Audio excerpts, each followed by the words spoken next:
नमस्कार दोस्तों, एग्जाम मित्र में एक बार फिर से आपका स्वागत है। आशा करता हूँ आप सभी अच्छे होंगे।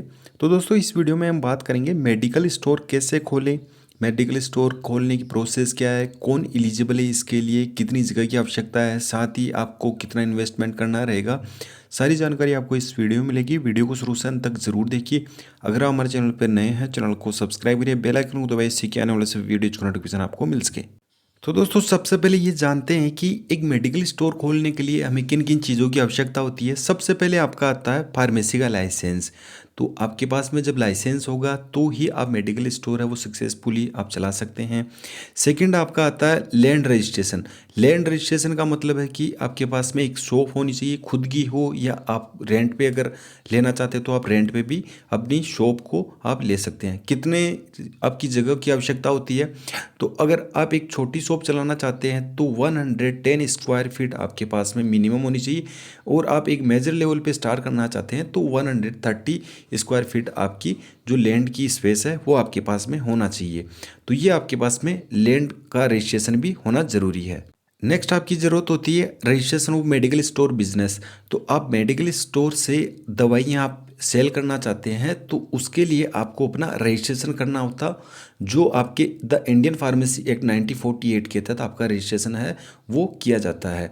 ये रजिस्ट्रेशन अलग है दोस्तों, जो आपका लाइसेंस है वो अलग आपको दिया जाता है। तो ये तीन चीज़ें तो आपके लिए नेसेसरी हैं। इसके अलावा आपके पास में इन्वेस्टमेंट होना ज़रूरी है, जैसे कि आप कितना इन्वेस्टमेंट करना चाहते हैं। आपको मेडिसिन्स भी परचेज करनी होती है। उसके अलावा आपको जैसे फ्रीज वगैरह हुआ, या आपको जो काउंटर हुआ फर्नीचर वगैरह का, तो उनके लिए भी इन्वेस्टमेंट होता है। तो वो आपके अदर एक्सपेंडिचर्स होते हैं जो आपको एक सक्सेसफुली मेडिकल स्टोर ओपन करने के लिए रिक्वायरमेंट रहती है। इसके अलावा आपका रजिस्ट्रेशन, जैसे कंपनी का रजिस्ट्रेशन अगर आप खुद अपनी बेसिस पे आप करवाना चाहते हैं तो उनमें जैसे आपका प्रोपराइटरशिप रजिस्ट्रेशन होता है, या आप पार्टनरशिप में करना चाहते हैं अपनी शॉप को, या 1 पर्सन कंपनी है तो वो करना चाहते हैं, तो इसका भी रजिस्ट्रेशन आपको करवाना होता है। नेक्स्ट इसमें होता है आपका टैक्स रजिस्ट्रेशन। टैक्स रजिस्ट्रेशन होता है कि अगर आप एक शॉप ओपन करना चाहते हैं तो उसके लिए आपको जीएसटी की ज़रूरत होती है। तो जीएसटी आपको इसके लिए लेना होता है अप्लाई करने से पहले ही, और उस बेसिस पे ही आपका जो लाइसेंस है वो इशू किया जाता है। अब बात करते हैं कि आपका जो लाइसेंस है वो कितनी तरीके का होता है। तो फर्स्ट इसमें आता है retail drug licence. Retail drug licence का मतलब होता है कि आप एक छोटी जगह में आप अपना जो शॉप है वो आप चला सकते हैं, जिसमें आपको 110 स्क्वायर फीट की आवश्यकता होती है। तो ये आपका हो गया retail drug licence. Wholesale drug licence होता है जिसमें आपको मिनिमम 130 स्क्वायर फीट की जो स्पेस की जगह रिक्वायरमेंट रहती है, और इससे ज़्यादा आप कितनी भी अपनी जगह है वो आप अपने स्टोर के लिए यूटिलाइज कर सकते हैं। नेक्स्ट अगर बात करें आपके इसके लिए कि आपको मेडिकल स्टोर खोलने के लिए कौन सी डिग्री की आवश्यकता होती है, तो दोस्तों डिग्री की अगर बात की जाए तो आपके पास में डी फार्मा, बी फार्मा या एम फार्मा, और इसके अलावा जो डॉक्टर ऑफ फार्मेसी होता है, इन चारों में से आपने एक कोर्स किया हुआ होना ज़रूरी है। केवल ये 4 कोर्स किए हुए जो अभ्यर्थी हैं वही इसके लिए अप्लाई कर सकते हैं। वो लाइसेंस इजीली आप अपना मेडिकल स्टोर के लिए आप प्राप्त कर सकते हैं। नर्सिंग के या आप पैरामेडिकल के जो अदर स्टूडेंट हैं वो आप मेडिकल स्टोर के लिए आप अप्लाई नहीं कर सकते। केवल डी फार्मा है, बी फार्मा, एम फार्मा या आप डॉक्टर ऑफ फार्मेसी की जो अभ्यर्थी हैं जिन्होंने ये सक्सेसफुली अपना कोर्स कंप्लीट कर रखा है वो मेडिकल स्टोर के लिए अप्लाई कर सकते हैं। अब काफ़ी सारे कैंडिडेट्स के ये मन में आएगा कि सर कुछ ऐसे अभ्यर्थी हैं जिन्होंने बी फार्मा डी फार्मा कर रखा है और उन्होंने अपना लाइसेंस भी बनवा रखा है, लेकिन वो उसको रेंट पे दे रखा है। तो दोस्तों वो बिल्कुल ही इलीगल है। अगर सपोज दैट कि आपने अपना लाइसेंस इशू करवा रखा है और आपके लाइसेंस पे कोई और मेडिकल स्टोर उसको चला रहा है तो वो इलीगल है। आपका लाइसेंस है वो रिमूव भी किया जा सकता है। तो उसके लिए क्या करना होता है कि अगर आपके पास में मेडिकल लाइसेंस नहीं है, अगर आप बिना डिग्री के मेडिकल स्टोर खोलना चाहते हैं, तो उसके लिए जिस कैंडिडेट ने बी फार्मा या एम फार्मा या डी फार्मा या फार्मा डी कोर्स किया हुआ हो तो उसको अपनी शॉप में नियुक्ति देनी होती है, क्योंकि आप अप्लाई करते हो उस टाइम पे जिस कैंडिडेट ने, अगर आपके पास में मेडिकल स्टोर खोलना चाहते हैं, डिग्री नहीं है और आप दूसरे कैंडिडेट के नाम पे करना चाहते हैं, तो उनका जो नियुक्ति होता है कि आपने अपने शॉप में उनको नियुक्ति दे रखी है तो उसका नियुक्ति पत्र भी लगता है। तो ये आपको अच्छे से ध्यान में रखना है। अब आपके मेडिकल स्टोर कितने प्रकार के होते हैं, जैसे कि उनको फार्मेसी भी कहा जाता है। तो फर्स्ट होता है हॉस्पिटल फार्मेसी। हॉस्पिटल फार्मेसी होता है कि कोई भी एक हॉस्पिटल हो, चाहे प्राइवेट हो या गवर्नमेंट हो, तो उसके अंदर आपने देखा होगा कि काफ़ी सारे मेडिकल स्टोर रहते हैं, तो उसे कहते हैं हॉस्पिटल फार्मेसी। उसका भी लाइसेंस लेना होता है। टाउनशिप फार्मेसी होती है कि किसी भी आप छोटी जगह पे या कोई बस्ती में या कोई गांव में आप अपनी फार्मेसी चलाना चाहते हैं, तो वो होती है टाउनशिप फार्मेसी। नेक्स्ट होती है चेन फार्मेसी। चेन फार्मेसी इस तरीके की होती है कि आपने देखा होगा काफ़ी सारे अपने अपोलो फार्मेसी होती है या हार्बोटेक इंडिया जिस तरह की, या संजीवनी फार्मा।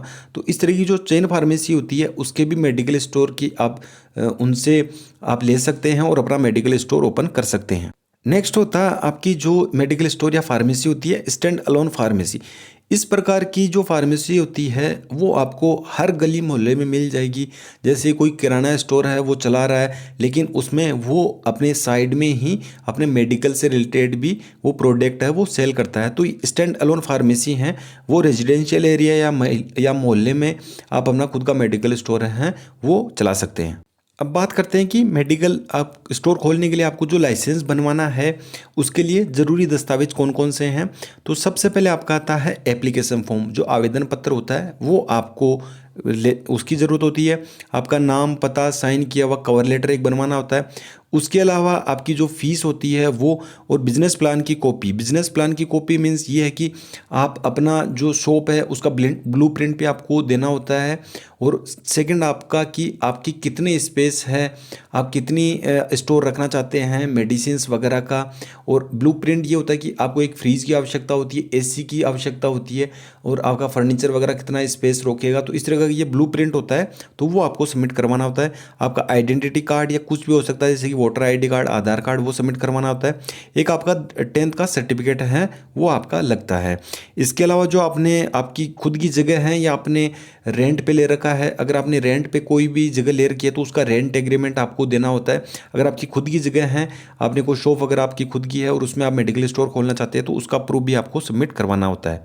इसके अलावा आपके पास में अगर आपने खुद ने आपने B pharma, D pharma, M pharma या फार्मा डी कोर्स कर रखा है, तो आपको अपने डॉक्यूमेंट सबमिट करवाने होते हैं। इसके अलावा अगर आपने नहीं कर रखा, अगर आप किसी दूसरे के नाम से चलाना चाहते हैं, तो जो रजिस्टर्ड फार्मासिस्ट होता है उसका शपथ पत्र लगता है। साथ ही आपने अगर उसको नौकरी पे रखा हुआ है तो उसका नियुक्ति पत्र भी आपको सबमिट करवाना होता है। उस बेसिस पे ही आपको लाइसेंस है वो अवेलेबल हो पाता है। अब आपको लाइसेंस के लिए कहाँ पे जाना होता है, तो दोस्तों हर एक स्टेट में state drugs standard control organisation ये डिपार्टमेंट होता है। तो आपको अपने सारे डॉक्यूमेंट्स लेके, अपनी फ़ोटो वगैरह, अपने सारे डॉक्यूमेंट के साथ में state drugs standard control organisation, हर एक स्टेट का अलग अलग होता है। तो आप गूगल पे सर्च कर सकते हैं कि आपके state drugs standard control organisation department कहाँ पे है। तो उसमें आपको जाना होता है, वहाँ पे अपनी सारी जो भी आपका पेपर वर्क है वो कंप्लीट करना होता है। और उसके साथ में जो आपकी 3,000 रुपये, लगभग आपकी 3,000 के लगभग आपकी फ़ीस लगती है, जो चालान वगैरह की फ़ीस होती है वो आपको सबमिट करवानी होती है। और उसके बाद में आपका जो लाइसेंस है वो आपको इश्यू कर दिया जाता है। और उससे पहले जो आपका ड्रग्स कंट्रोलर ऑफिसर हैं वो एक बार आपके जो स्टोर है उस पर विजिट करता है, सारी चीज़ों का वहाँ पे वो चेक करके फिर बाद में आपका जो लाइसेंस है वो इश्यू कर दिया जाता है। तो दोस्तों इसमें ज़्यादा कुछ समय नहीं लगता, आपके पास में जो आपका प्रॉपर डॉक्यूमेंटेशन है वो कंप्लीट होना चाहिए। और आपके स्टेट का, हर एक स्टेट का अलग अलग होता है, तो state drugs standard control organisation में आपको अपने जो पेपर वर्क है वो कंप्लीट करना होता है। आपको एप्लीकेशन फॉर्म से रिलेटेड, डिक्लेरेशन फॉर्म या जो भी आपकी डॉक्यूमेंटेशन है उनसे रिलेटेड आपको इन्फॉर्मेशन, जब आप आपकी state drugs standard control organisation board में आप जाते हैं तो वहाँ पे आपको सारी इन्फॉर्मेशन प्रोवाइड करवा दी जाती है।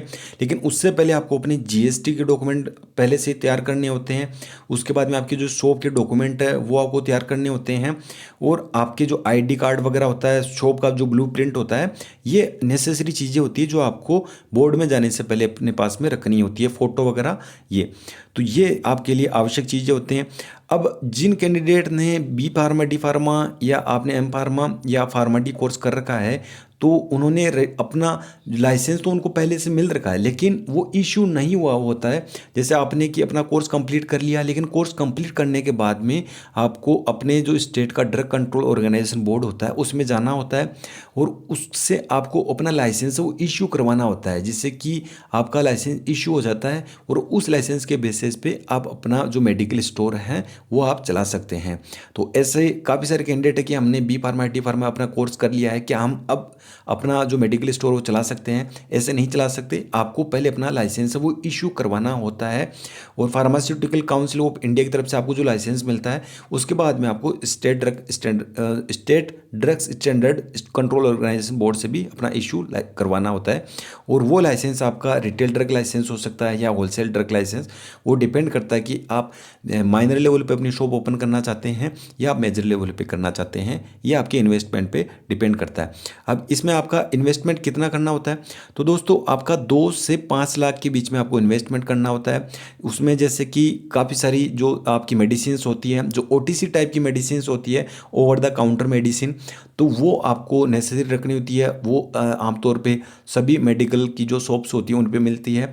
उसके अलावा जो कुछ डॉक्टर्स होते हैं जो कुछ स्पेशल मेडिसिन ही प्रिस्क्राइब करते हैं, तो वो आपको उन डॉक्टर से बातचीत करके जानना होता है कि आप कौन सी मेडिसिन प्रिस्क्राइब करते हैं, जिससे कि आपकी शॉप पे अच्छे से उनकी सेल हो चुके, और आपको अच्छे कॉन्टैक्ट्स भी बनाने होते हैं आसपास के जो आपके अगर हॉस्पिटल है या डॉक्टर्स हैं उनसे, जिससे कि आपके पास में ज़्यादा से ज़्यादा आपकी जो मेडिसिन हैं वो सेल हो चुकी है। तो आई होप दोस्तों आपके जो भी डाउट थे वो सारे क्लियर हो गए होंगे। अगर फिर भी कोई डाउट रहता कमेंट बॉक्स में पूछ सकते हैं। फिलहाल के लिए ये यही अपडेट थी, मिलते हैं नेक्स्ट न्यू वीडियो में नेक्स्ट न्यू अपडेट के साथ में। धन्यवाद, जय हिंद, जय भारत।